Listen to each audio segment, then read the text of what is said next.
Old soldiers like me are always saying that America is the greatest nation in the world. Well, my friends, I'll go on one better than that. America is the greatest nation that ever existed under the sun.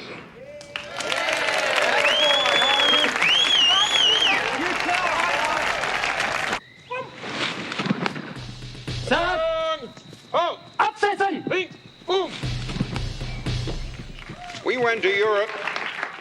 As I was saying, we went to Europe in 1918 in the same spirit that our boys have gone there now, carrying the notion that the values we hold dear were worth our lives and our sacred honor. Ich schließe mit dem Bekenntnis, das der Führer einst aussprach, als den Kampf die Macht im Reich begann. Damals sagte wenn unser Wille so stark ist. In the trenches of the Argonne Forest, one of the finest boys who ever lived died in his sergeant's arms. Sarge, he said to me, tell him Angie Medalia died for the Bill of Rights. Dass keine Not ihn mehr zu zwingen vermag. Dann wird unser Wille und unser deutscher Stahl auch die Not zerbrechen und besiegen. Tell him Angie Medalia died for the Pilgrim's Dream. Tell him Angie Medalia died for liberty.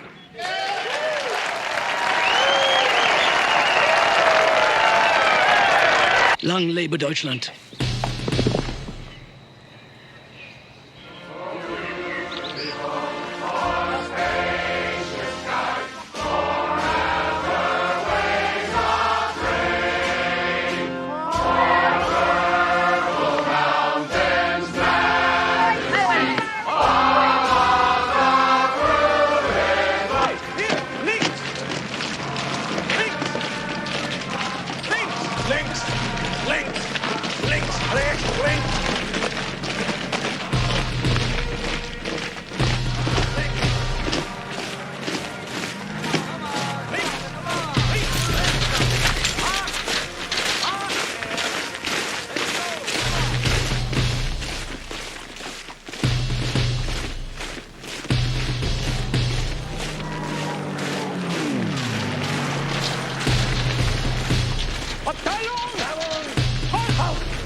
All right, that's 10 minutes in the yard. 10 minutes.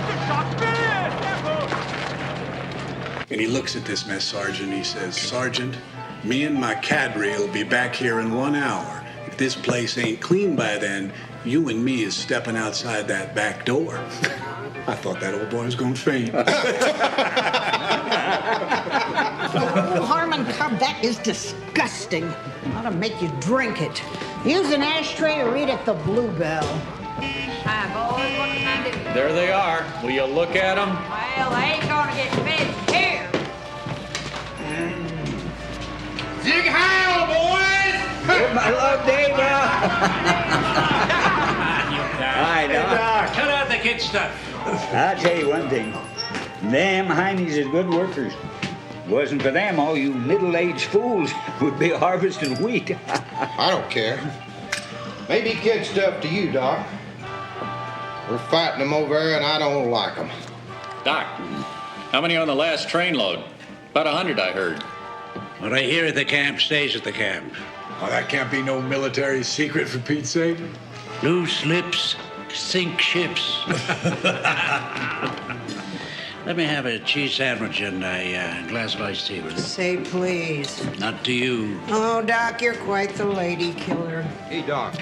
Right, If you ever get the urge to give one of them Nazi SOBs a shot of strychnine. Now, why would I do that? Well, I'd nail him, boy.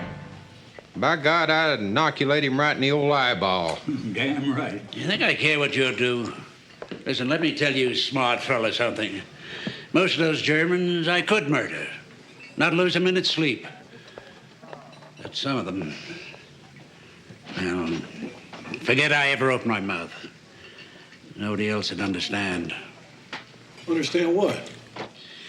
Ah, never mind. We going fishing or not?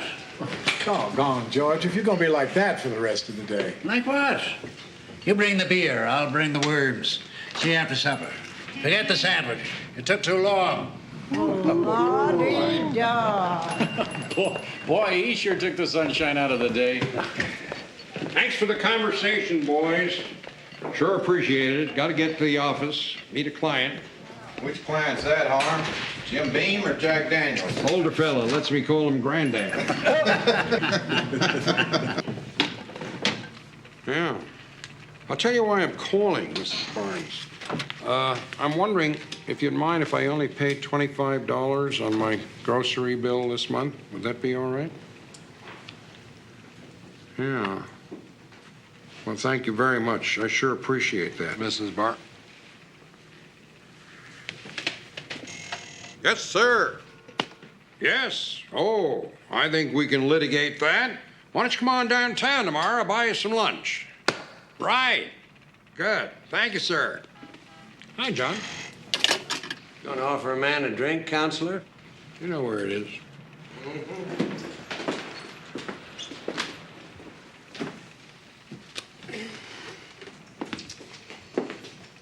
Some of the ladies ought to talk to Miss Barnes about shaving that mustache of hers. Well, hell, you've known her for 30 years. And there you were on the phone just now, calling her sir.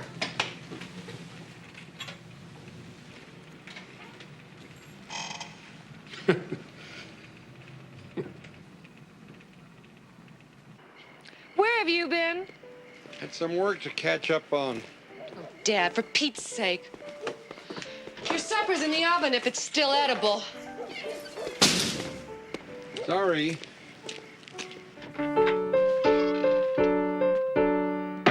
Hi, Grandpa. Hi, Cookie.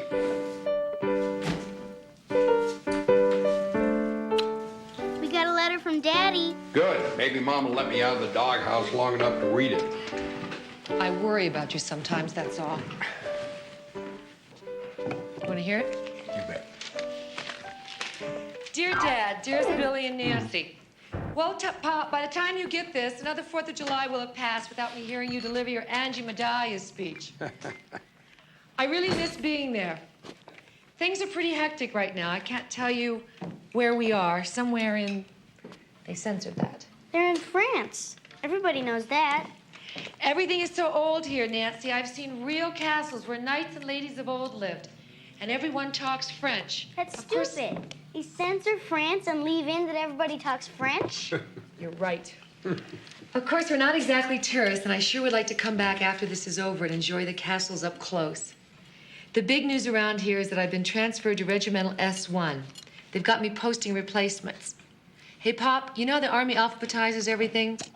Well, that's how the replacement battalions send us men. This week was nothing but elemental P's. What we're told to do is send all the L's to one company, all the M's to another. Can you imagine an infantry platoon with 40 guys named Martin in it? Here I am with a master's degree, and I only have to know 5 letters in a row. Sometimes we hear the artillery in the distance and know we're part of something besides a mountain of paperwork. It makes me think about all these Martins and Moskowitzes and Milligans and what's going to happen to them. I hope it's over soon so I can come back home. God, Billy, how I long to... Sorry, this part's for me. Mushy love stuff. I want to hear it. Not on your life. Come on, sweet pea. It's bedtime. Oh, not yet, Mom. Come on, Nancy. I don't want to hear it. Let's go. Oh, all right. Can I listen to the Whistler, please? All right, but then it's bedtime. See the letter, Billy, please.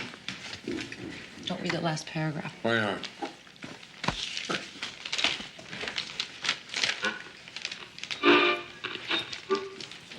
Sorry, I was cross. I had it coming. I am Whistler, and I know many things, for I walk by night. I know many strange tales hidden in the hearts of men and women who have stepped into the shadows. Yes, I know the nameless terrors of which they dare not speak. No!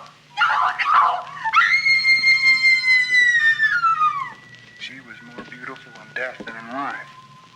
Her childlike smile embraced the grim reaper like a mother.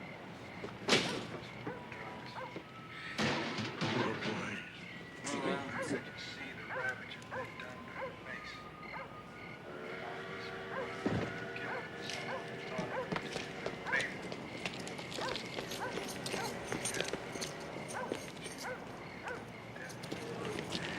Doc. Never see her. Doc, what's the matter? What happened? Very low. Here, let me give you a hand. No, Shall I call Edna May? I'll get up in a minute and be on my way. I'm not an experienced hero like you know.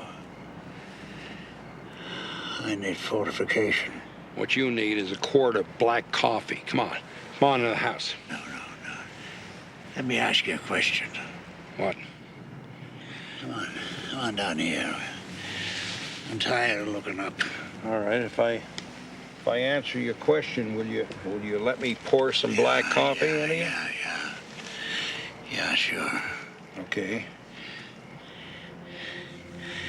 You love your son, don't you? Of course I do. And then just hope he never ends up in hell. All those dead boys. What? Dead soldiers. The ones I know. And the ones I'll never know. What are you talking about, Doc?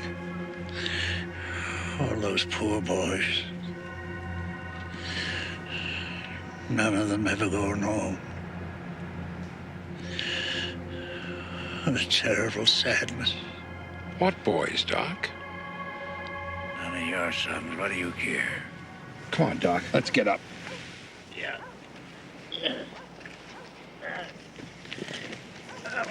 Good night. Good night. Parting is such sweet sorrow. And I shall say good night till it be morrow. I didn't make that up, you know. William Shakespeare. Mr. Shakespeare to you. I call him Sparky. Careful, Doc. Doc, be careful.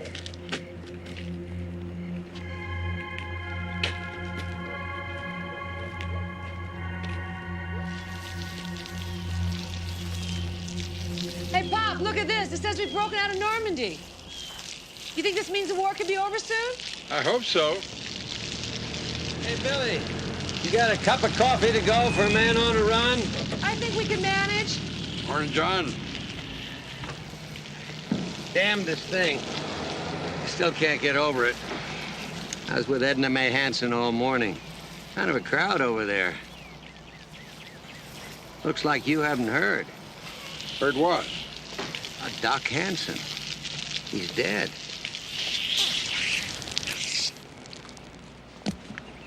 How? What happened? Captain out the POW camp called me about 6 this morning. They found Doc in the dispensary. Heart attack? No. Beat to death. Oh, no. Who?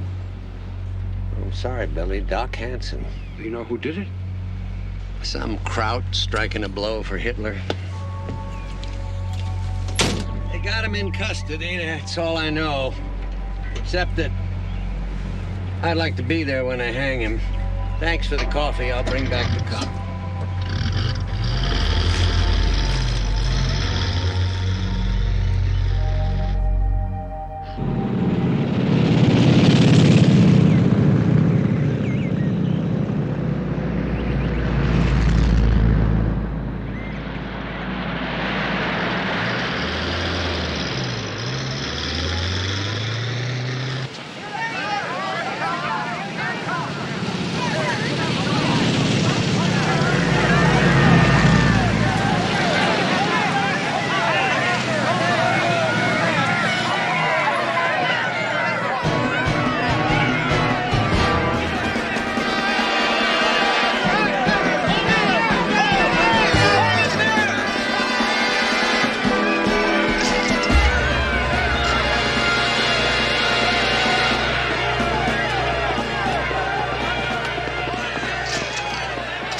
They tossed Charlie Canfield out of his chambers and moved in a U.S. District Court judge. They're going to try that German in a federal court. Federal court? Well, they ought to let me try him with a damn 2x4. That's what they ought to do, you know? Lord, they got marshals over there. United States attorneys? Oh, yeah. Willie Jackson was out there all day yesterday installing new phone lines. You know, what I'd like to know is who in the world are they going to get to defend this crowd? Charlie says Clarence Darrow. Clarence Darrow? Was he kidding? Either that, or he hasn't heard that old Clarence has been dead for 6 years. Mr. Cobb?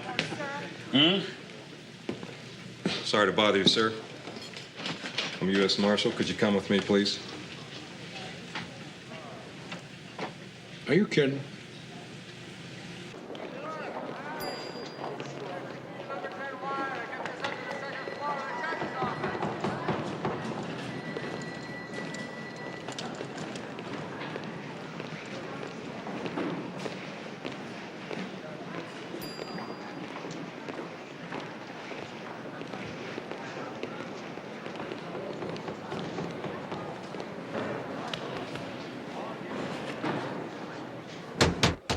Come in.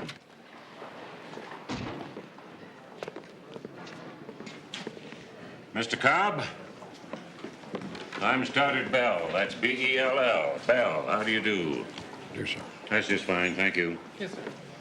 I'm sure from all the gossip, you already know there's going to be a U.S. District Court held here. What we're going to do is try a German prisoner of war for the murder of Dr. George Hansen. This is Mr. Domchek. Mr. Cobb? He works for the Attorney General in Washington, D.C. He'll prosecute. Judge, I need to go set up my office. Is that all right? Yeah, go right ahead, Mr. Domchek. Thank you. Good luck. Good man. Reminds me of myself when I was young. Give Mr. Cobb your chair, son. Yes, sir. Sit down. Sit down.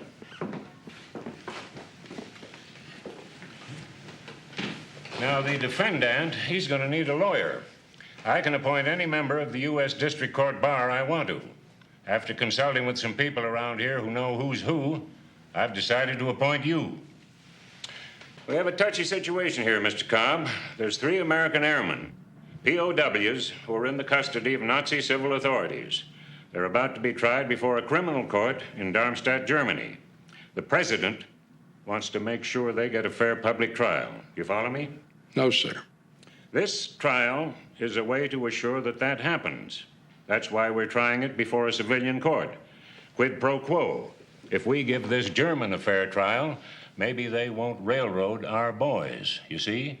The president wants justice done, not only here in Lincoln Bluff, Colorado, but in Darmstadt, Germany, too. At 10 o'clock this morning, some federal marshals went out to Camp Bremen and took custody of the defendant. What the hell's his name? Geiger, Your Honor. Hauptfeld Webel, something. Wilhelm Geiger. What does all that German mean? Means a sergeant, Your Honor. Well, then say so. Yes, sir. I'm arraigning your client at 3 o'clock this afternoon. Not my client, Your Honor. I'm very sorry, sir, but I don't want the job. Thank you. Hold on. Gents, if you'll excuse us, Mr. Cobb and I are going to take a little stroll. Now, what seems to be the problem, Mr. Cobb? Well, Your Honor, for one thing, see, I live in this town. If the hangman's job was open, I'd be the first in line. The other thing is that I joined the U.S. District Court bar because their certificate looked pretty on my wall. I don't know the first thing about federal rules. I've never even been in a federal courtroom, Your Honor. I'll go easy on you. You'll enjoy the experience. Judge, my only son is over there fighting these people. Now, how in the hell can I defend a German for killing an American? I can't do it. What does the cardboard sign say on my chambers? U.S. District Court Judge. Yeah, but, Your Honor, A law professor once told me that one of the most important things a courtroom lawyer can do is gauge a judge. So to help you out, I'm going to tell you everything you want to know about me. I'm a very thorough fellow.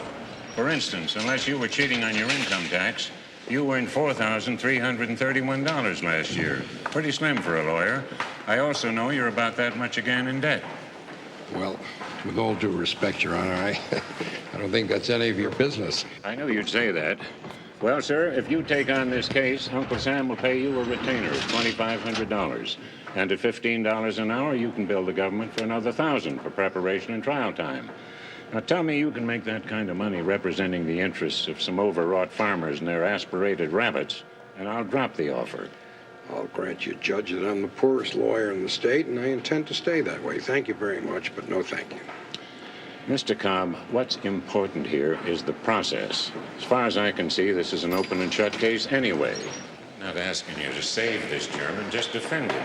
This has got to be an American trial in the American way. It's got to be thorough, it's got to be honest, out in the open, fair as fair can be. Don't you see, the very reasons you don't want this case is why you're the only man to take it. You got a son fighting in Europe. You served with distinction in the last war. You're a patriot. I'm going to arraign your client at 3 o'clock sharp. If I were you, I'd move for a non-jury trial. I'll grant the motion. Naturally, the first thing you'll want to do is go talk to Mr. Domchek. Oh, there's one other thing. I'm compelled to force you not to discuss the situation regarding those POWs in Germany. Not with your family, not with a soul. You tell your friends in this town I forced you to take the case. Tell them I gave you a choice of resigning from the bar or going to jail for contempt. Of course, that won't be a lie, because that would have been your choice. It was going to be my last argument. Well, I'll see you at 3 o'clock.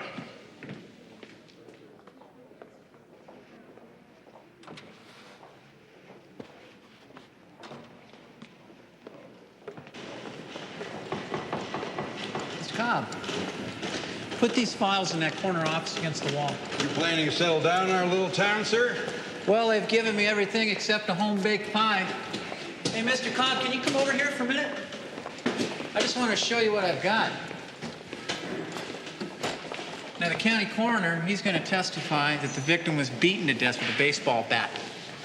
Sentry, victim arrives drunk. Sergeant of the guard, he finds the body.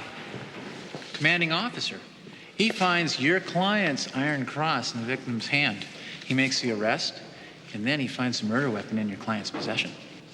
Army CID expert identifies the victim's hair and blood on the bat. And this is my favorite. German sergeant, he's going to testify that your client wanted to kill Americans for Hitler.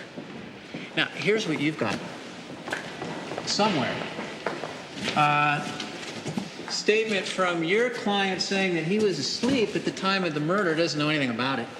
And I'll tell you, he's a real doozy, Mr. Cobb. This guy, he could have posed for Uncle Adolf Wants You poster. I think this is a change of pace for you, isn't it? I'll manage. Well, anyhow, in these cartons, there's some studies, classified studies of POW camps, and I can have them sent over to your office if you want. You have an office, right? Yes, sir, I do. Okay.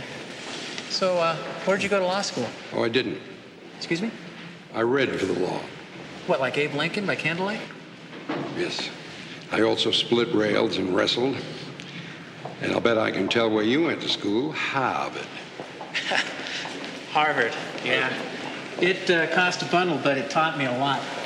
What it's going to teach you is free. I'll see you in court, counselor. Goodbye, Mr. Domchek. Domchek. Right.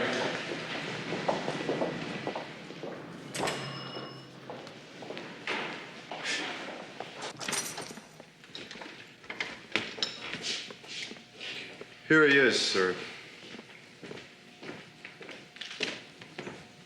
I'm Harmon Cobb. I'm appointed to be your lawyer. My name is Wilhelm Alois Geiger. I am a Hauptfeldwebel of the 15th Grenadiers, Battle Group Dornemann, 94th Division. I am a prisoner of war. You'll be arraigned in about an hour. That means I'll plead you not guilty, you understand?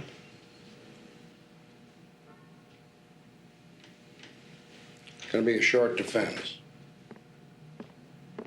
My name is Wilhelm Alois Geiger. I am a Hauptfeldwebel of the 15th Grenadiers, Battle Group Dornemann, 94th Division. I am a prisoner of war.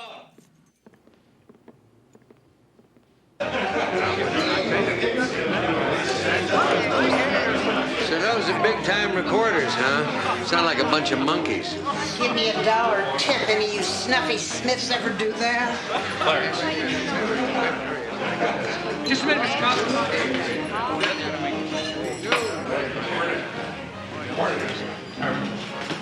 Hi, Warren. Morning, Harm. Ginny, cup of coffee, please.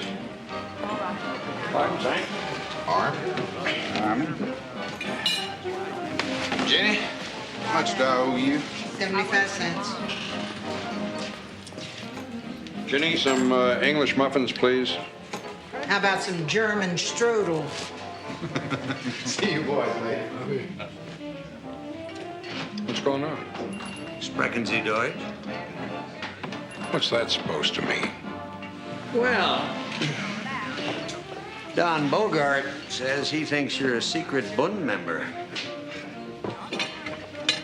He says your real name is probably Von Cobb. I'm just checking out. My God. You people think that I asked for this? I was railroaded. That big shot federal judge told me he'd have me disbarred and throw me into jail for contempt if I didn't take this job. He said he put you in jail? Yes, he did, and he can do it, too. God almighty, I live in this town. You people think that I'm gonna go in there and defend that Heine with my last ounce of blood? All I'm gonna do is make sure that snotty prosecutor doesn't make me look like a hick. Then I'm gonna go watch the hanging. I may even ask to spring the trap door. Excuse me for asking, but before you help out with the execution, you got to put up some kind of defense, don't you? So what do you got in mind? I don't know. Character witnesses. Character witnesses like who? I don't know. Joseph Goebbels, Hermann Goring, Heinrich Himmler. My star witness is going to be Adolf Hitler.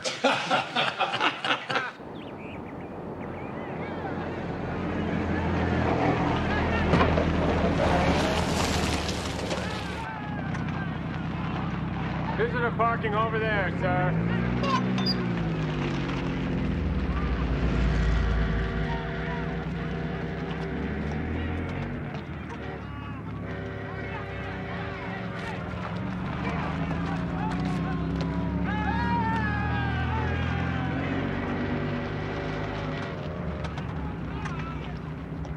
Major Lilly, Sergeant Geiger's lawyers out here.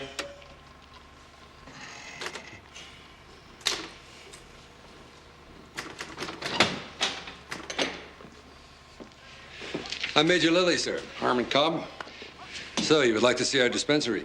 If it's not too much trouble. Oh, it's no trouble at all. I'll show you around, and Sergeant Osias, he can tell you where the prisoners are working at. Thank you. Thank you very much. Thank you.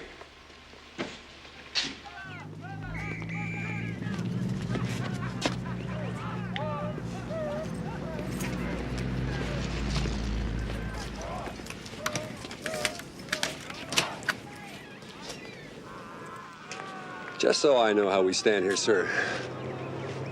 Are you defending Geiger by choice? What difference does that make? After you. Let me be clear on where I stand, Mr. Cobb. The fact is, Hansen shouldn't have been out here in the middle of the night. So while I'm sorry that he got killed, I really can't take responsibility for his death. Was this Doc Hansen's office? Yes, it is, sir. Okay, if I go in? Go right ahead. I think you should also know that this has been a model camp for 2 years. I have a good understanding with my prisoners. But Geiger's been a troublemaker from the moment he got here. Did you know that he even has the Iron Cross for being a good Nazi? So when they hang him, I'm going to celebrate. Good. I'll bring the beer.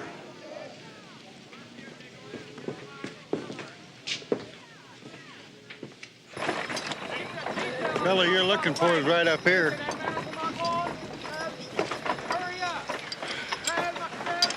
Hines. Yeah? Come and see you out of there. Fellow here wants to sprechen with you. Hi. You speak English? Nein. Well, he speaks English. Hines, come up out of there. Don't take all day about it. I'm told you served with Sergeant Geiger. Is that right? No, sir. I do not know this man. Your name is Private Heinz Maria Flug? What do you want, sir? Well, I'm Geiger's lawyer. Yes, Schule. Kommt her. Der Anwalt von Geiger. Was will denn der Anwalt hier? Du, weißt du, warum der Anwalt hier ist? Ich frage ihn mal, wie es ihm geht. Now, here's what I wanted to know. You see, there's going to be a trial for Geiger. You understand that, a trial? I need 2 men to testify. Testify, talk about Geiger, say nice things about Geiger. Do you comprehend? Are we being ordered to do this? Look, I'm supposed to be on Geiger's side. Herr Anwalt, we will talk in the trial if we are ordered to. And we go back to work, sir.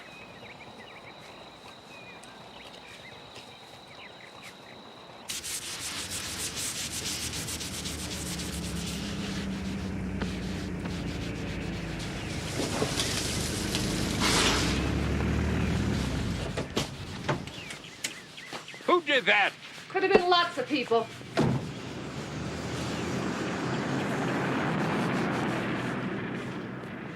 Dad, it's all right. No, it's not all right. You're not gonna like that either.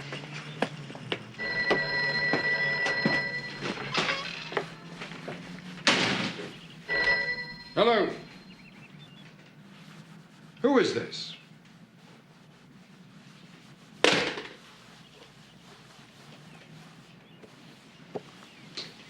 Where's Nancy? Upstairs, nursing a cut lip. She had a fight with Violet Sleed. Nancy! You tell Violet Sleed to go to hell! Rise and shine, Adolf. Out here.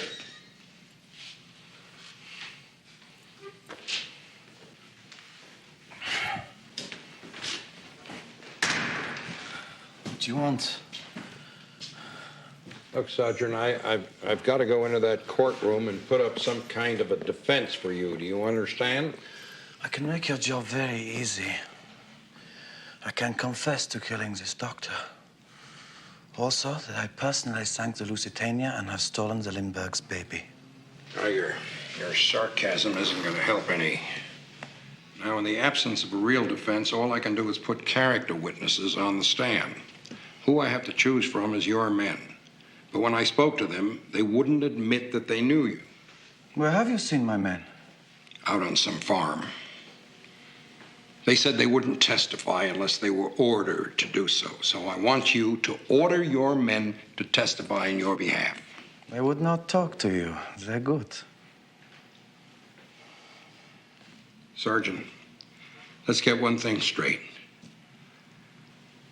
I don't want to defend you. I would like to be the fella that hangs you.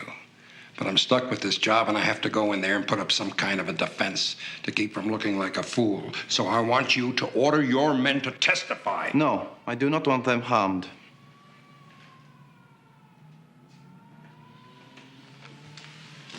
Oh, my God. Nothing is going to happen to them, for crying out loud. This is the United States of America. Not in Camp Bremen. Do you want a defense? Then what about the truth? Shall I tell you about the murder of Ernst Schmidt? Shall I tell you about the Lago Gestapo in Camp Bremen? No. You want only vengeance. So I will not tell my men to testify. For Wilhelm Geiger, you need no defense. You need a defense only for yourself.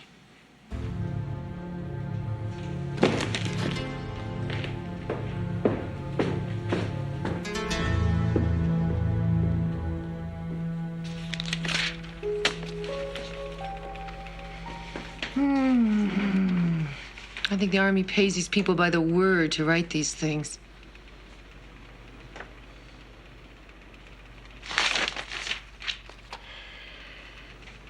I'm going to look like a fool in there. Got no character witnesses. If I put Geiger on the stand, he'll make a travesty out of it. If I rest without a defense, a tough old judge will have me shot. Should have been a farmer. Maybe you should keep reading.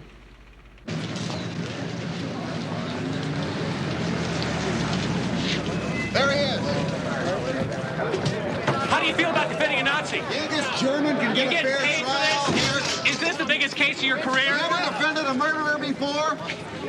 What about being a Nazi sympathizer? Why did you take the case? What do you think they picked you? Give us something, please.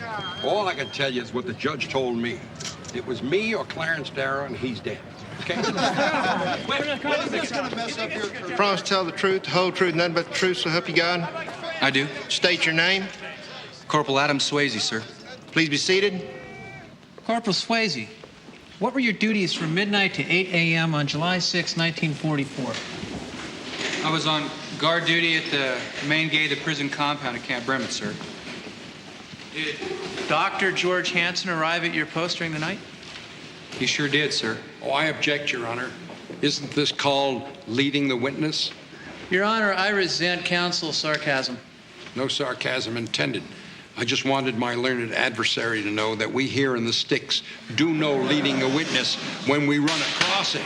Objection sustained. Go on, Mr. Domchek. Thank you. Did anyone approach your post the morning of the 6th? At 2:17 a.m., sir, the doc did. Dr. Henson, I mean. When Corporal Swayze told me that he had admitted Dr. Hansen into the prisoner's compound without informing me, I reprimanded him. I then proceeded to the dispensary. At what time was that, Sergeant? It was 5:32 a.m., sir. The lights were on in the office, and the filing cabinets were turned upside down. Dr. Hansen was lying on the floor. Most of his face was gone, and he didn't have any pulse. Major, at the dispensary, what did you observe? Sir, I observed that Dr. Hansen was holding something in his right hand. I identified the object as a German combat decoration. It was the Knight's Cross of the Iron Cross. The ribbon was torn. Is this the object that you found? Yes, sir. Your Honor, I'd like to introduce this as United States Exhibit A. Exhibit A admitted. Major, how many soldiers at Camp Bremen are entitled to wear that decoration? Just one. Sergeant Geiger. Did the discovery of that piece of evidence cause you to take any action? Yes, sir. I ordered Sergeant Kreider and 4 other MPs to accompany me to Barracks 15, where I arrested the defendant. And did you discover anything in his possession at that time? Yes, I did. It was in his locker. It was a baseball bat. It had traces of what appeared to be hair and blood on it.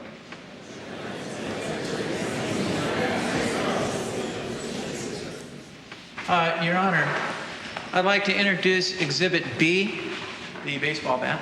Exhibit B admitted. Your witness, Mr. Cobb? No questions. Hi, kids. Hi, Pop. Better. Hi, Grandpa. Do you want me to heat up your stew for you? Sure, Cookie. You know how to do it? Oh, stop it, Grandpa. How'd it go?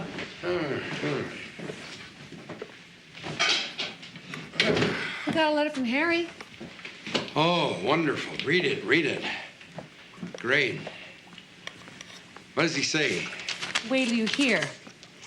Dearest Billy, also Nancy and Pop, a couple of your letters caught up with me today. It's terrible about old Doc Hansen. He was a great old guy. I hope the Army hangs the blankety blank who did it. What did they censor? Nothing. I censored it. Okay, is everybody sitting down? I made Sergeant. Hooray! Yeah. So I'll thank you all to treat me with more respect from now on. There'll also be a welcome addition to the old allocation check. Hooray. I'll have new duties I can't tell you about yet. Don't worry, it's another staff job. Maybe even one where I get to use my brain a little. I'll tell you, Pop, the Army still operates on the same mentality you always talked about. If it moves, salute it. If it doesn't move, move it. If you can't move it, paint it. I don't know if you had the word snafu in World War I, but it's what we live with every day. I'll tell you what the letters stand for sometime when Billy and Nancy aren't in the room. What do they stand for, Grandpa? Situation normal, all fouled up. What's wrong with that? Absolutely nothing. Posting replacements has been getting to me anyway. I keep looking for the names of kids from Lincoln Bluff, but so far nobody I know. Thank God. I'm sorry if I seem down in the dumps. I keep telling myself how much I have to be happy and proud about, especially when I think the rest is just for me. Uh-huh. Mushy love stuff. That's right. Mushy love stuff.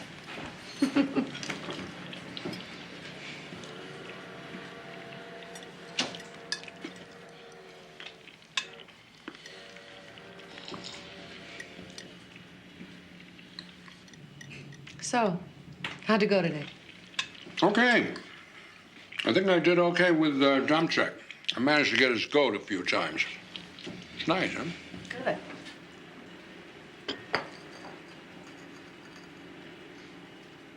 So, what else? You should have been a lawyer. All these questions. That was Doc. He was so drunk that night, I don't think he was making any sense. Maybe I shouldn't have let him. What? Walked to his home 2 blocks away? How could you possibly know he would go all the way out to that camp? Yeah. Dad, it wasn't your fault.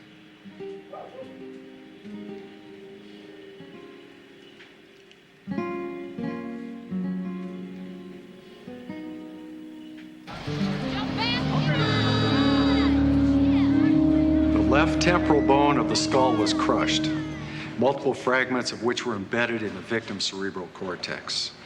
The palatine, nasal, and inferior turbinate bones were also crushed. Speak louder, please. The palatine, nasal, and inferior turbinate bones were also crushed, causing more fragments to penetrate the brain. In addition, the right occipital bone exhibited a lateral crack, also produced by a rounded, blunt instrument. In my opinion, this trauma to the brain produced instantaneous death.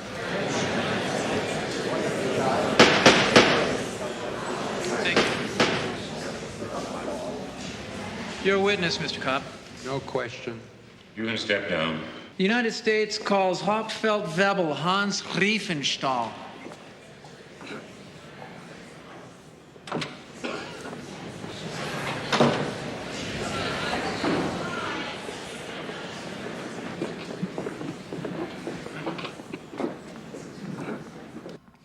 As ranking non-commissioned officer at Camp Bremen, did you have any conversations with the defendant? Yes, sir, when he arrived. Did you and he discuss the question of a prisoner of war's duties? Yes, sir. How do you define them? How do I define? Yes. I believe it is my duty to obey lawful orders from my captors and to maintain discipline among my men. But I do not believe it is a soldier's duty to murder civilians. I object, Your Honor. Overruled. Continue, Mr. Domchek. So Sergeant Geiger had a different definition? Yes, sir. Sergeant Geiger said that his duty was that he must be the Führer's angel of death in America, to kill any American he could.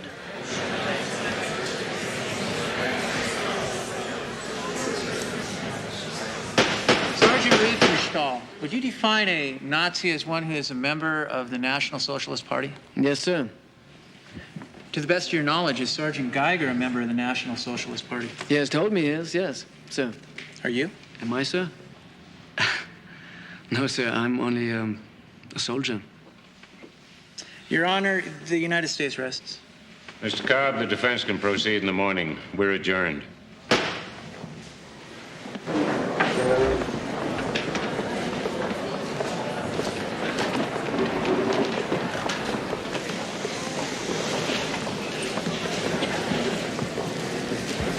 Lawyer, answer me a question. What? What is the year? What is the year? Yeah, you think it is 1944, don't you? But you are wrong.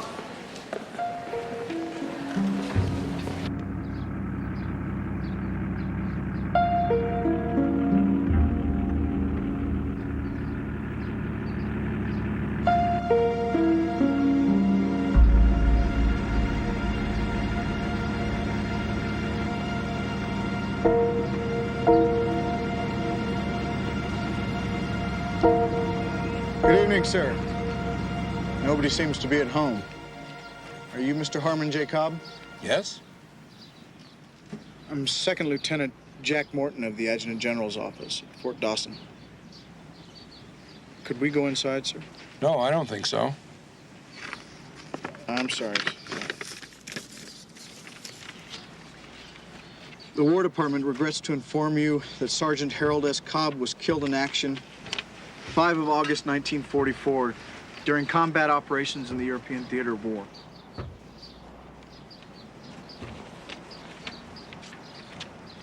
Sir, would it be easier if I waited inside with you and told Mrs. Cobb myself?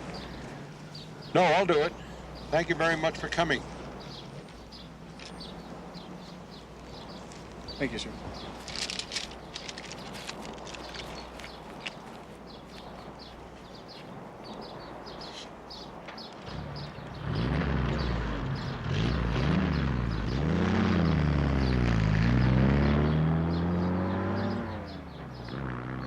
I'd replace you if I could, but I can't. Please, Judge. I can't go on with this. I can't even think. Mr. Cobb, I sure can't know the depth of your grief. But this trial's going to finish the way it started, with you at the defendant's table. I'm sorry, but that's the way it's got to go. Today's Wednesday. I'll grant a continuance the rest of the week. We'll reconvene on Monday. I'll be home in Denver if you need to talk to me. Take care of yourself. Thank you.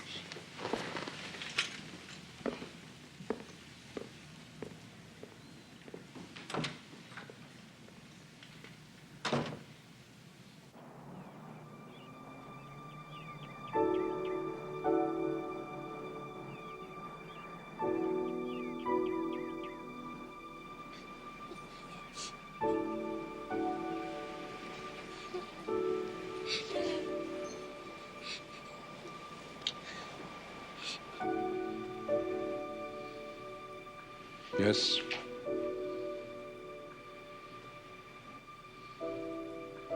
I see. No, thank you very much. I appreciate your taking the time. Thank you, and the best to you too, sir.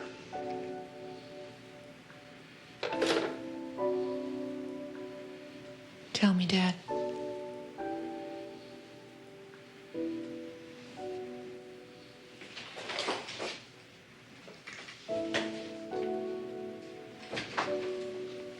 I want to know.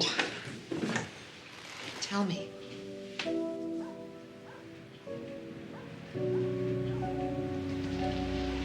The unit was at mail call. They took one artillery round.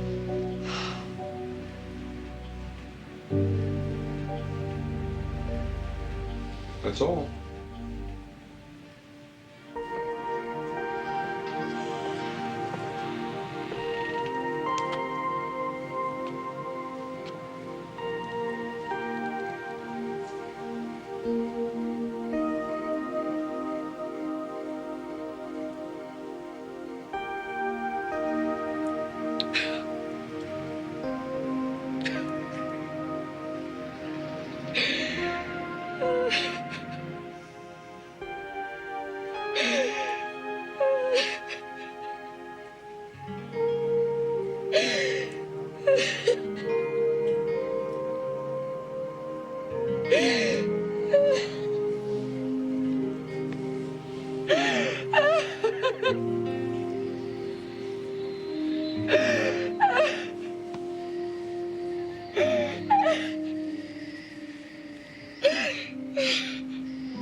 Grandpa?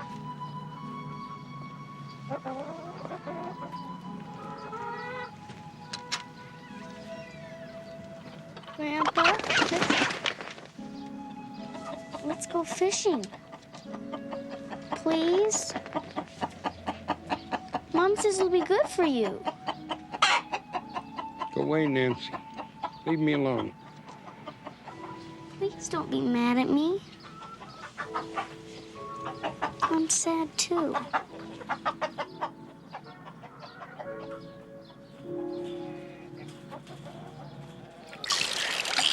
Got him. Jeez Louise! It's a whopper! That's it. Use the reel. Use the reel. Let him run. Let him run. Rod tip up. Up, up. Good, good. Come on, fish. That's it. You've got him. Come on, fish. Reel him, Squirt. Reel him. A little more. More. More. There he is. All right. Bring him over here. Hold him. I'll bring him up. Grandpa, he's beautiful. Look at all the colors. He's red and blue and silver. Can we keep him? Please. I want to show Mom. Well, it's your fish, Squirt, but if you keep him, he'll die, and all those colors will fade away. Nobody will ever know he looked like this. Hold my rod. Maybe he won't change. He will. Why? They always do. Rainbow trout's colors is just something you gotta see, but not keep. Then, let's let him go. We can remember what he looked like. Everything about him.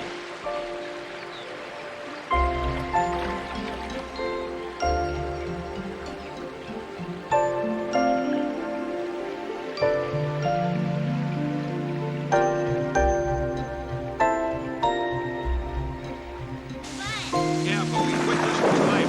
Take a rubber on my stuff. Break real, okay? I've got it. Wait a second. Ready? Let's go. Look, Grandpa, it's Mr. Heathcote. Keep moving, Squirt. Don't you like the rain, Grandpa? Of course, I love it. Now, come on. Grandpa, have you ever catch a fish that big? Never. Clarence, what's going on? Oh, I was just driving around And you happen to wind up on my porch. I caught a fish this big, Mr. Heathcote. How big?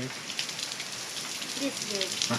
You do that just like your grandpa. Still the biggest fish ever caught in that river. Mom, we're home. Wait till I tell you what happened. What? What's on your mind, Clarence? Oh, I was just wondering how he was holding up, was all. Pretty good in some ways, other ways not so hot.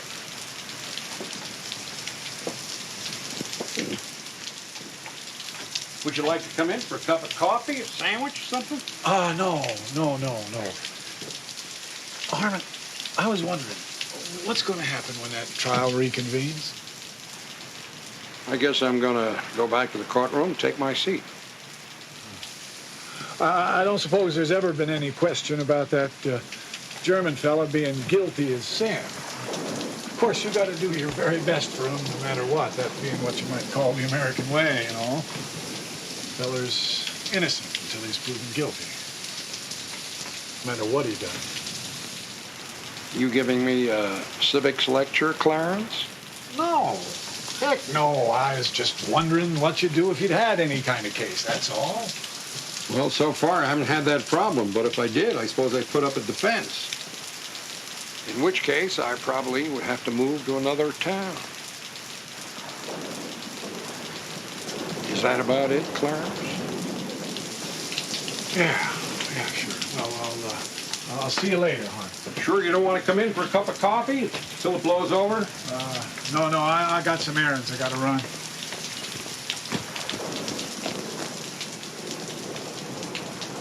What time is it? 3 a.m. Does John Wallace know it's 3 a.m.? He says it's important. Crying out loud. It's all right, honey. Mommy's coming. What's the matter? Truck stop closed? I just thought it was time I brought back your cup. What's going on, John? Well, about an hour ago, Clarence Heathcote woke me up, so I thought I'd pass on the favor. He brought me something real interesting. He found that in his tackle box when he was cleaning out his boat this morning. He says Doc scribbled that down when they were out fishing, the day Doc was killed. Let me get my glasses. Clarence said Doc got drunk and went rambling on about dead boys. That's what he was babbling to you about that night, wasn't it? Doc was a friend of mine, but he must have been up to his neck in something out at that camp. I hate to say it, but there's more to this now than just some crazy Nazi wanting to kill an American for Hitler. Holy Chicago. So this is what Clarence got stuck in his craw this afternoon. He asked me if I thought that would hurt Doc's reputation. I said, hell yes. But he said, give it to Harmon anyway. Sure was eating on him. Oh, by the way, I asked Clarence not to tell anybody else about this. He said he wouldn't. You okay, Harmon? Okay. Good. Thank you very much, John. See you later. Night, Billy. Night. Everything all right? Billy, come over here and listen to this. This was written by Doc Hansen the day he died. He got drunk and he wrote this. Sir, Camp Bremen is hell on earth, a place of death. If what I am about to reveal results in the criminal prosecutions of myself and others, so be it. I have harbored this burden with great difficulty, and with the murder of Corporal Ernst Schmidt, I can carry it no longer. That's it. That's all there is. Corporal Ernst Schmidt. I remember talking to Geiger. I told him something about this being the United States of America, and he said something about the murder of Ernst Schmidt. I didn't know what the hell he was talking about. I wasn't even listening to him. Oh, my God. What am I going to do?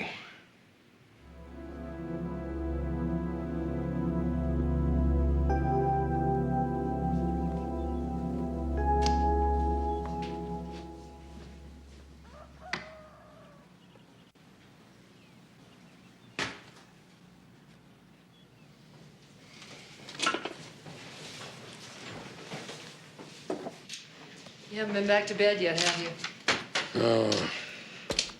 No point trying to sleep now. Too nervous. My 5-day continuance is 4/5 gone. I've got a little better than 24 hours to prepare a case, and I don't even know what it's about yet. I was going to wait till a decent hour, but the hell with it. Time to stir up the hornets. Major Lilly. Morning. Major, it's Harmon Cobb. I'm not calling too early, am I? At 6 a.m. on Sunday? You see, I'm stuck between a rock and a hard place here, trying not to look like a fool in court. I've run across a name, and I was hoping you might be able to shed some light on who this fellow might be. What's the name? Corporal Ernst Schmidt. Corporal Ernst Schmidt. Major, hello? You still there? Can I ask in what context you ran across that name? Oh, I believe Doc Hansen mentioned it to me once. You did? A sick prisoner, was he? Hello, Major? Goodness me, I haven't stumbled on some military secret, have I? Private Schmidt was a new prisoner. He died of natural causes less than a week after he got here. Natural causes. Oh. Did Dr. Hansen treat him? I suppose he must have. Well, then I guess there'd be some medical files on him. You don't suppose I could take a look at those, do you? Sorry. If this is in connection with the trial, you'll have to get a subpoena. A subpoena? Oh, no, it's not that important. I'm sorry I bothered you. Thank you very much. Goodbye.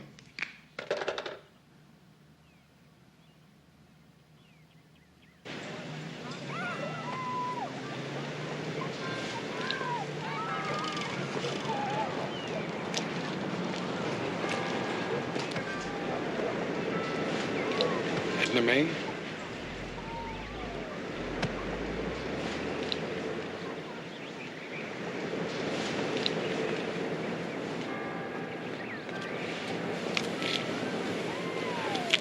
Hello, Edna May. How you feeling? Harmon. I was just over your house. Your daughter says that you might be here. I'm sorry to disturb you, Edna May, but I was wondering if George ever talked to you about a prisoner of war named Ernst Schmidt. Ernst Schmidt? Oh, I don't think so. Why? Well, something was wrong out there at the camp. Something was bothering George a whole lot. What? What was wrong? I don't know. That's my problem. You see, and it's complicated things. What are you talking about? Well, it could be that my client is innocent. Your client? You talk like you want to help him go free. Well, I only said that it could be. See, George was real disturbed about something that night outside my house. Disturbed? He was scared to death. Why? Ask your client why. I guess people who write about you, you really aren't much of a lawyer. Your German threatened George. What? And he pushed him down. When? The day he was murdered. My God, did he report this to anybody? Of course he did. Did he report it to Major Lilly? Of course he did. You don't really think that German is innocent. You haven't even buried your own son yet. Didn't the Germans kill him too? I don't think you have the right to call yourself an American anymore.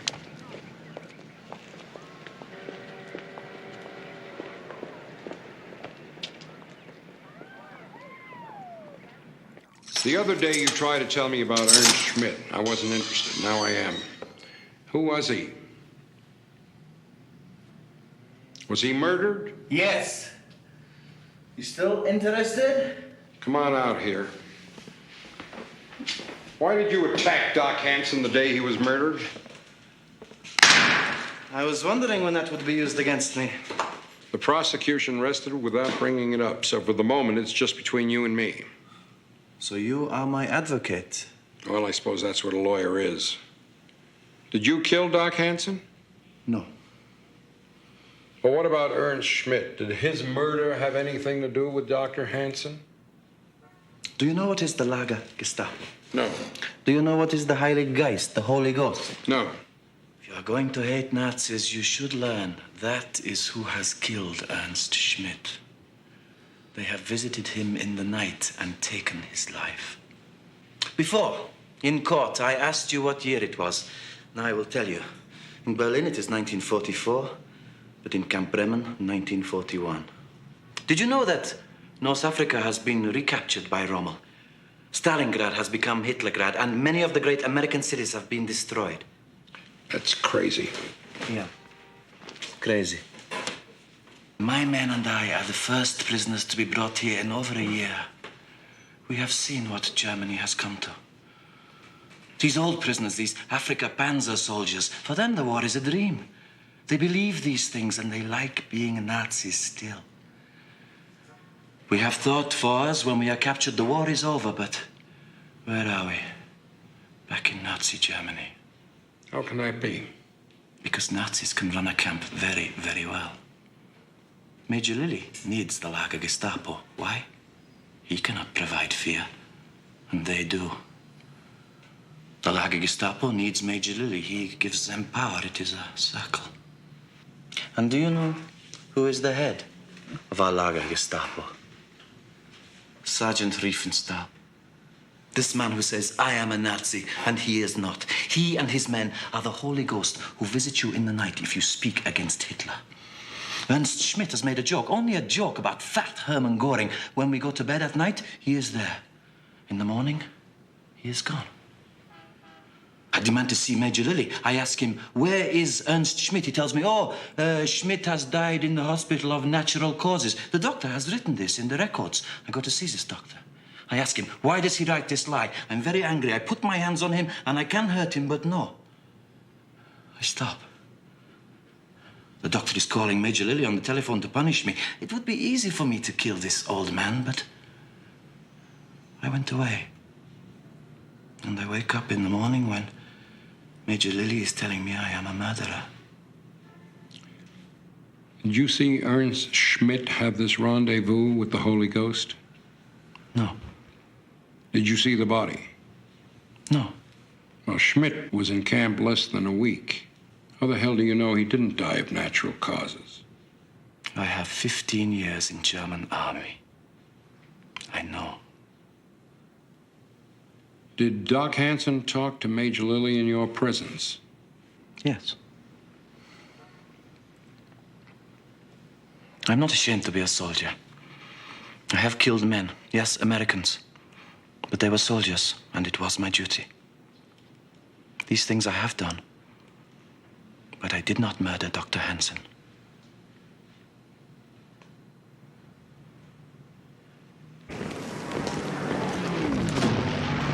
Major? Major Lilly? I'm busy, Mr. Cobb. So am I, Major.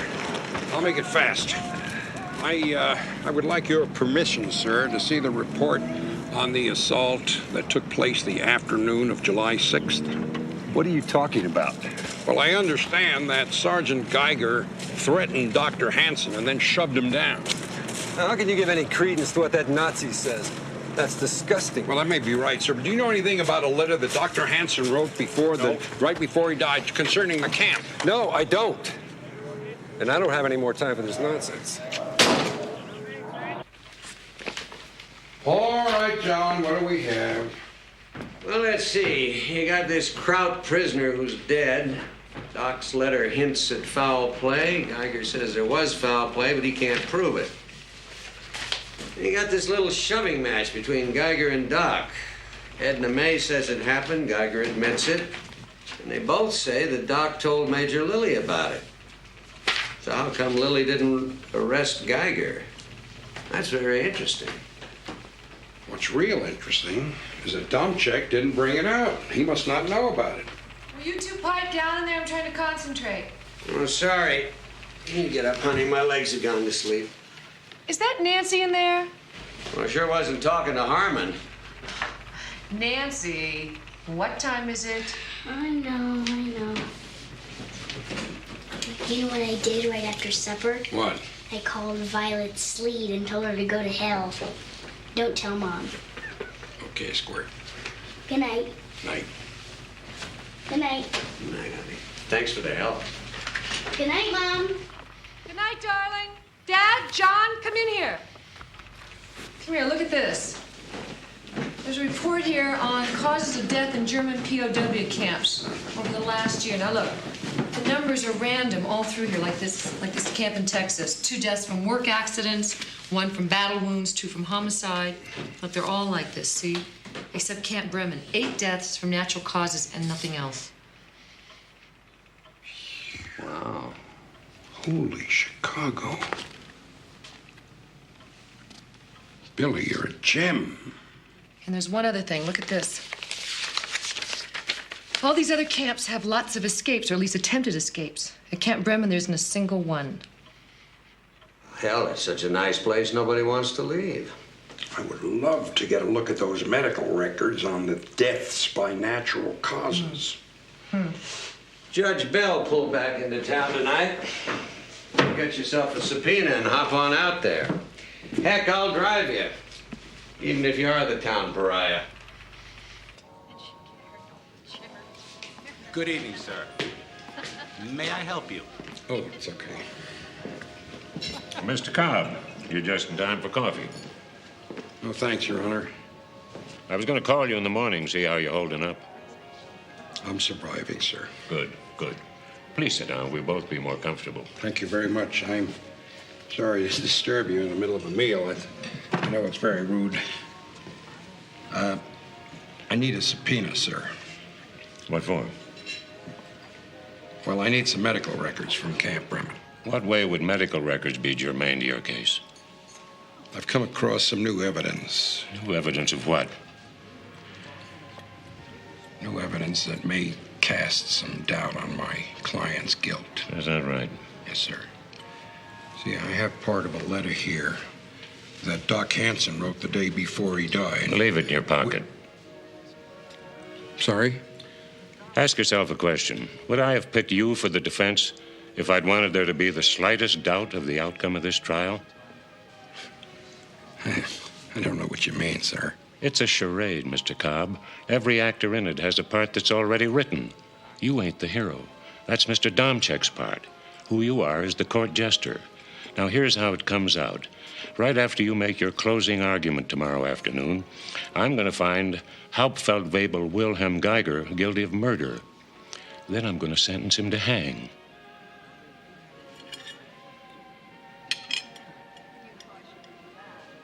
Of course, Domchek does dress better than you. He looks more like a hero. What you need is one of them caps with pointy things. It's got bells hanging on them. We're going to take this to the Supreme Court, by God. Dad, it's your word against his. See, how's about little shoes that curl up at the ends? Oh, cut it out. Well, now think about it, Harmon.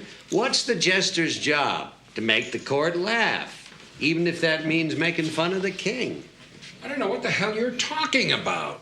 Jester's supposed to stir things up. If I was you, I'd put on my bells and start making some noise. What are you talking about? I mean, out at the camp, where they got all Doc's records.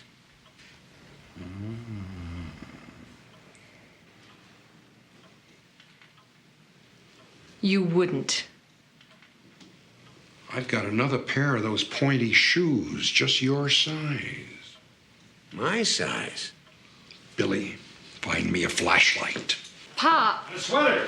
Let's not be hasty here. Pop, you're not going to do this. I'll meet you down at the car. Oh, well. I was planning on getting in a new line of work anyway.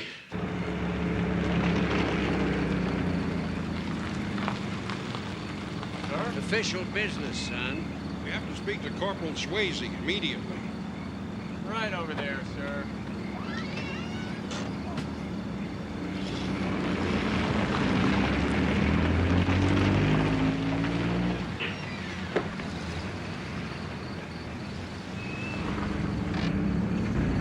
Evening, Corporal Swayze. Mr. Cobb? It's over 300 hours, sir. This compound is off limits after taps. Yeah, but not to us. You see, I'm an officer of the United States District Court. This fella here is an officer of the law. U.S. Marshal, son. We need to see the scene of the crime. I think I better call Major Lilly. I'm gonna need some authorization for this. Hold on, Corporal. You ever seen a court order before? I don't know. I still have to call the Major, sir. Son, it's the Major that's being investigated here. Don't you understand, Corporal? The United States government is investigating Major Lilly. We are representatives of the government. It's what this court order is all about. Okay. It's all right.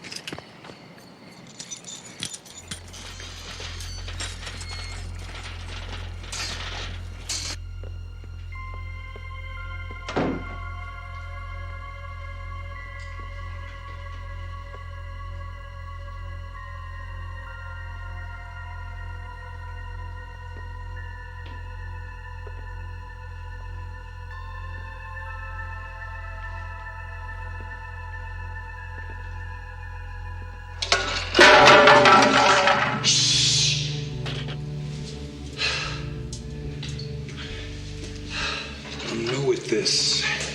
You think I'm not? Keep moving. Gotta go to the bathroom. Should have thought of that before we left the house.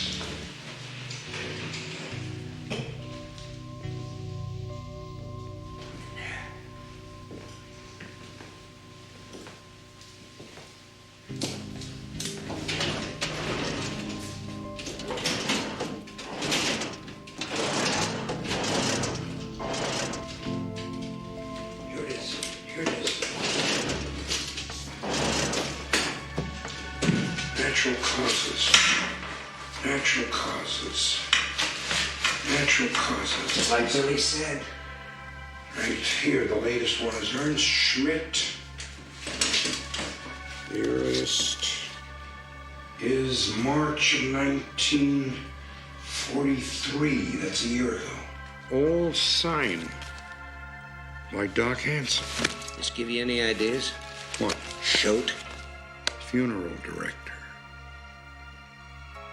Yeah. Now I'm gonna go to the bathroom. Get this stuff put away. Hurry up, hurry up.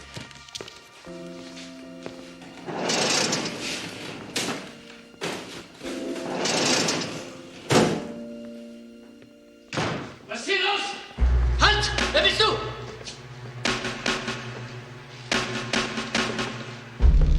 Ach, du bist doch der Anwalt von Geiger. Was machst du hier? Niedermachen.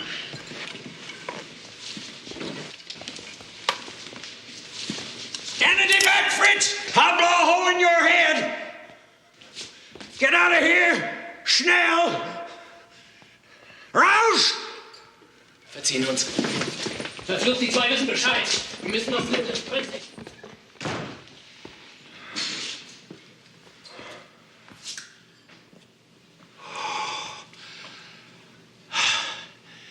The hell was that?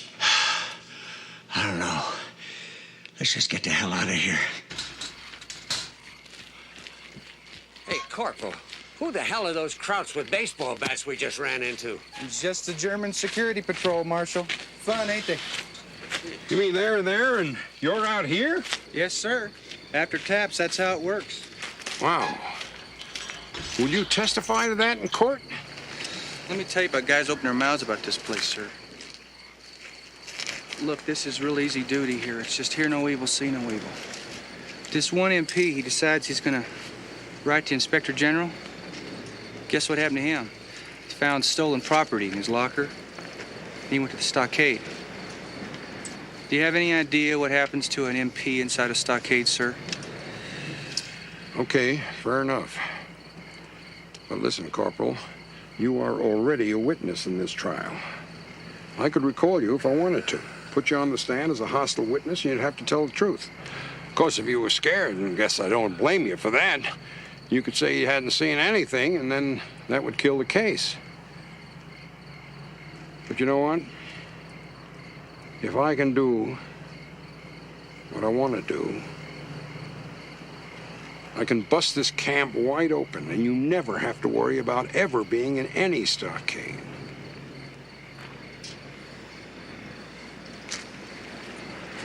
Can I think about this, sir?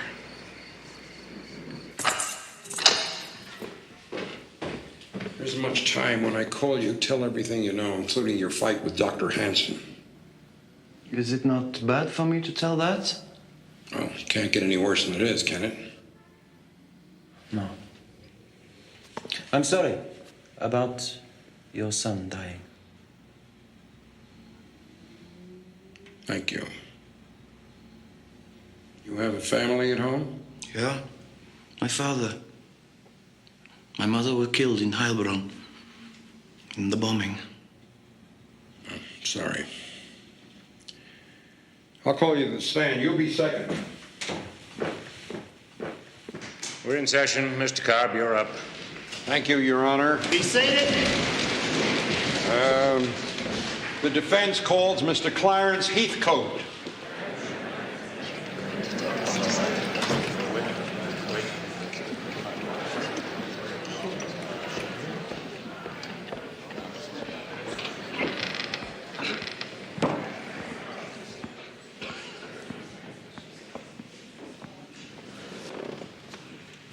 Raise your right hand.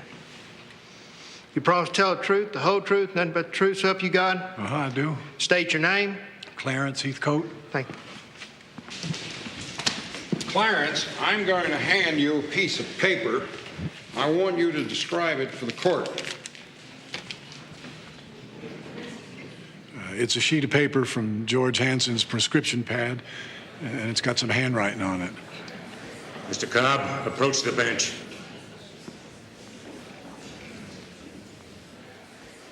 I want to see you in my chambers. Your Honor, I object to any ex parte conference. Then you better come too.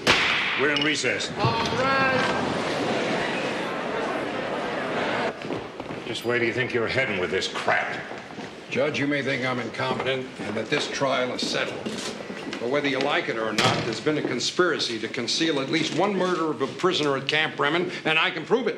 What are you talking about? Are you crazy? No, I am not crazy. Both I have of you, shut evidence up. which... All right, I'm going to tell you why this trial's going to end the way I say it's going to end. You remember those American airmen I told you about getting tried in Darmstadt, Germany? Yes, sir. They're going to be sentenced to hang. There's no doubt about that. Well, the president doesn't want them hung, so we need one of theirs to hang. What if theirs isn't guilty of the crime he's accused of? Doesn't that matter? You think ours are guilty of crimes against the Reich? The idea is for nobody to hang. The president wants to trade our flyers for a bona fide Nazi hero. Now do you understand? That's why I'm giving Geiger the death sentence today, and nobody's going to stop me. What if there's no trade, Judge? Then I guess it'll be an eye for an eye, won't it? Why didn't I know about this? Because you didn't need to. If you've got new evidence, I want to see it. I'll stipulate that you're an honorable fellow. Now let's finish this damn trial. What do you have, cop? Did you hear what I said? Yeah, Judge. Judge, I came here to prosecute a murderer. I'm not going to help anybody hang an innocent man. I don't care what the reason is. I can make you care. Yeah, you probably could. Go ahead and put the letter into evidence. Dumb check. With all due respect, Your Honor, you try to suppress it, I'll move to put it into evidence. You deny my motion, I'll move for mistrial. All right. Suppose I admit the letter. Where are you going with it? I'm going to destroy Major Lilly, Your Honor. He's the one that's acting like a Nazi here. And if I can do that, I'm going to ask you to exhume some bodies. Is that right? Well, you better have it tied up in a very neat bundle, or I'll destroy you. It's all there. Or it will be, I hope. And let's get on with it. Let me tell you something. You two smart fellas may think one German life is worth 3 American lives. I don't. If our boys die, it ain't me who killed them.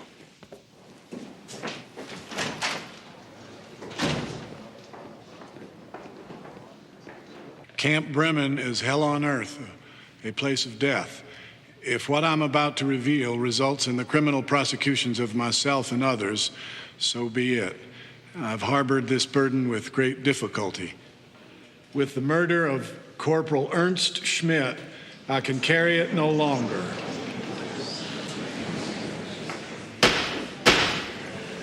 Thank you, Clarence. Mr. Domchak?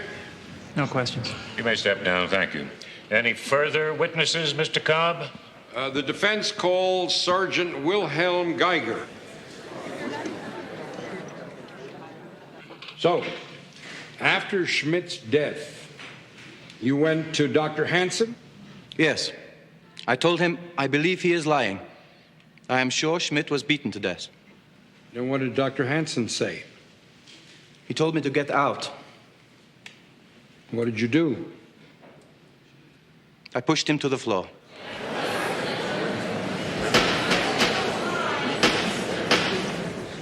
Any more of this, I'll clear the courtroom. What happened then? Dr. Hansen took the telephone. He said, "This is the doctor. I want to speak to Major Lilly immediately." I said, "You are a liar, doctor." He said, "Major, there is a German in my office who has hit me. I want him arrested." So I go away. Were you arrested? No, sir.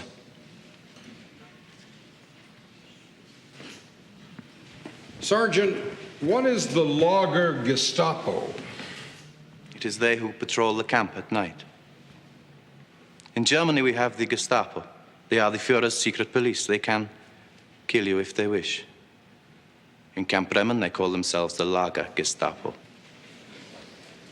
Sergeant Geiger, did you kill Dr. George Hansen? No, sir.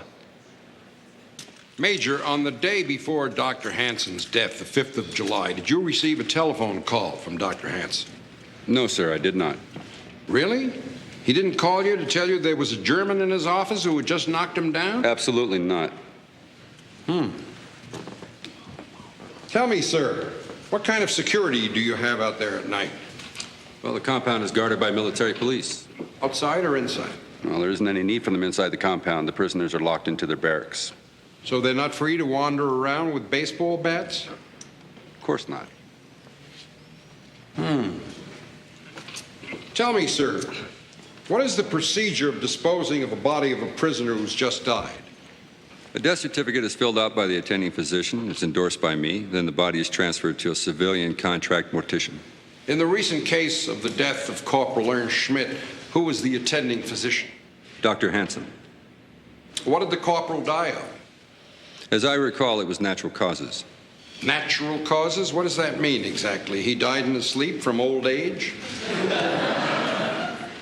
Doctor determined the cause of death, sir, not me. Natural.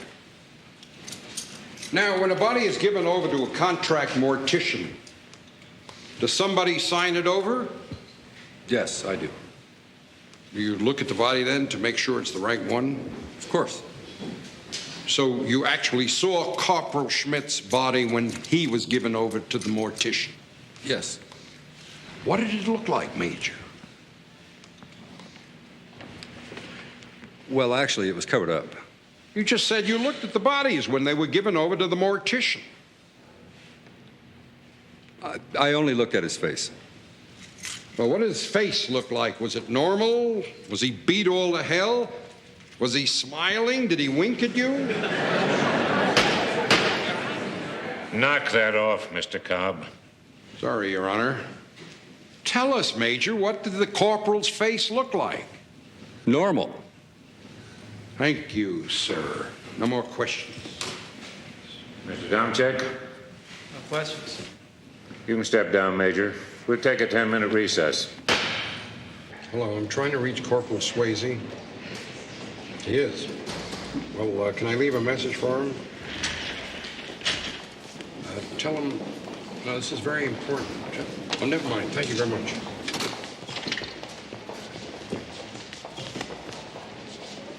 What are your duties, Corporal? I'm a military policeman, sir. My job is to guard the prison compound at Camp Bremen. You have towers out there like a prison? Yes, sir. We also use the guard shack at the main entrance, and we have one-man patrols around the perimeter fence. How about inside the compound? Two-man patrols from Reveille to Taps. You don't patrol inside at night? No, sir. After Taps, the Germans take care of that for themselves. They're not locked up? No, sir.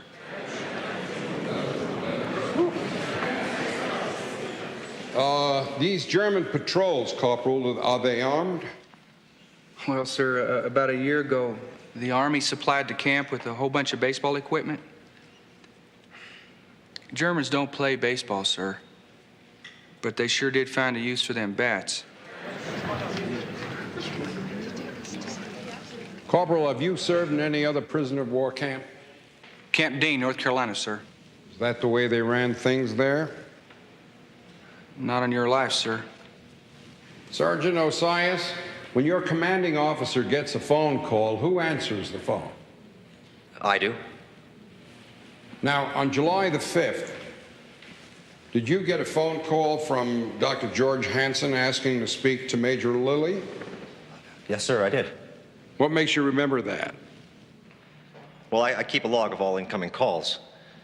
Also, the doc seemed real agitated. Did you put him through to the Major? Yes, sir, I did.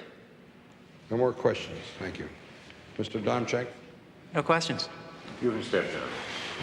The defense calls James E. Schote. Mr. Schote, what do you do for a living? I'm a mortician. I own Schote & Son Funeral Home.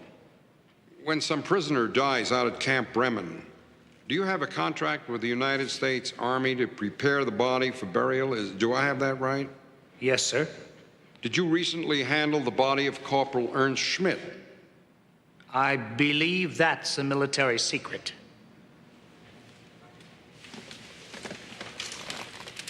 Military secret? Is that what you said, Mr. Schote? Who told you that? Major Lilly did. Well, it isn't one. Answer the question. Yes, sir. So you did handle the body of Corporal Ernst Schmidt? Yes, sir. Tell me, Mr. Schote, what did the body look like? Well, sir, it had both arms broken, massive bruises in the kidney area, and extensive fractures of the facial bones.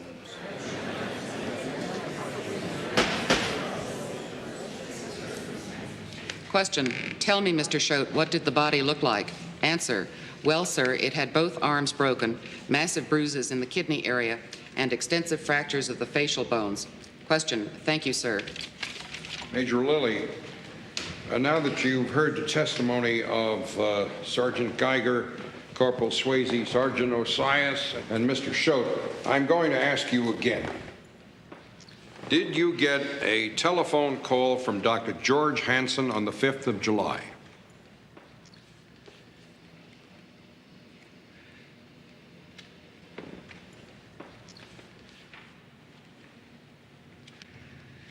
I ran the tightest POW camp in the Army. I deserve a medal for the job I did. Why should you give a damn about Germans killing each other?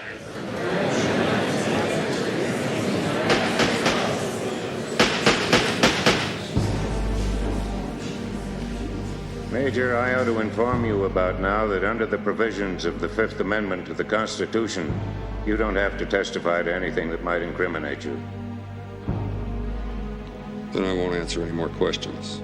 Bailiff, I want this witness held pending arraignment for perjury. Your Honor, I move that the body of Ernst Schmidt be exhumed. Motion granted. Court is adjourned. All rise.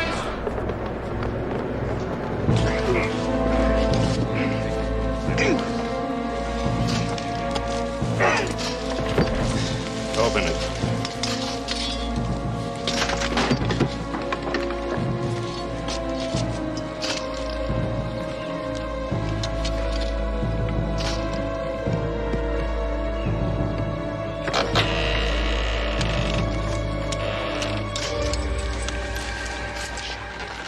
Sergeant, is that Ernst Schmidt? Yes, sir.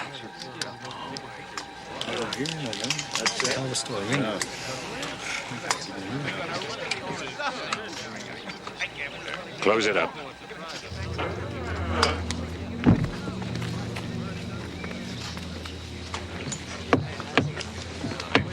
How many more of these are there? 7. Well, then we'll open them all up. Move for acquittal and I'll grant it. I guess this turned out all right. After I've convened a grand jury, I'll probably end up with a whole mess of condemned Germans for the president to trade. Of course, you gents understand, I'll be taking the credit for this whole thing. Mr. Cobb, I knew all along that you had what it takes, and I'm going to tell that to the Attorney General.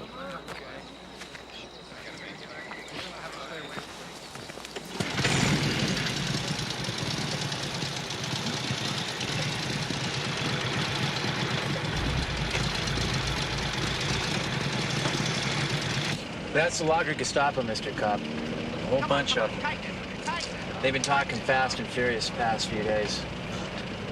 I think we finally figured out exactly what happened. See, Riefenstahl, one of his patrols, found the doctor in his office drunk. He was writing a full confession about how he falsified the documents to the 8 Germans. So he murdered him, personally. Nazis hated Geiger, by the way, because he wasn't intimidated by him. So they framed him.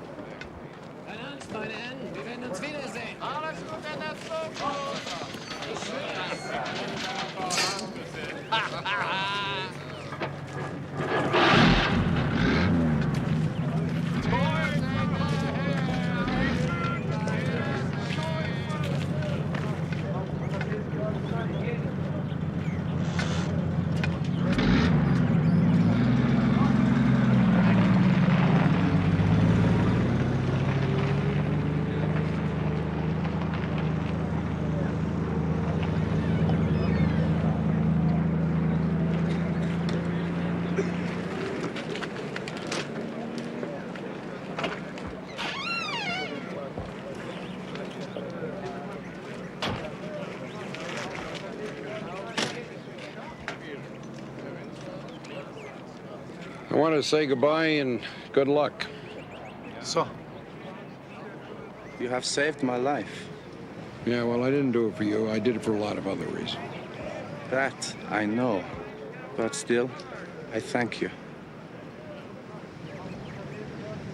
You know, after this war is over, you won't have much to go back to. I hope you can make the best of it.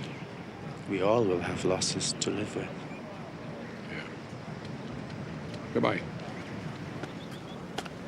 Goodbye.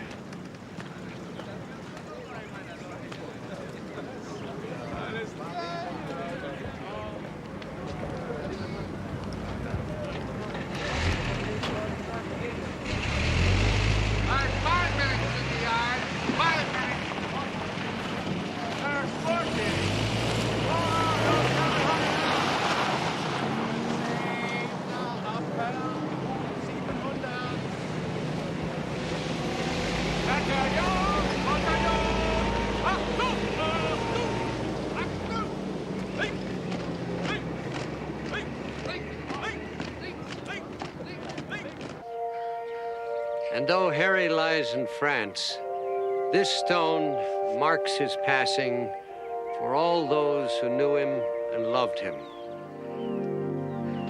Both as the great kid he always was and the fine teacher he became.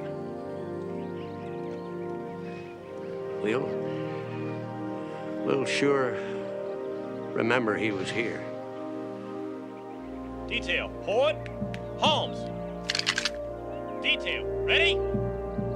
Aim, fire!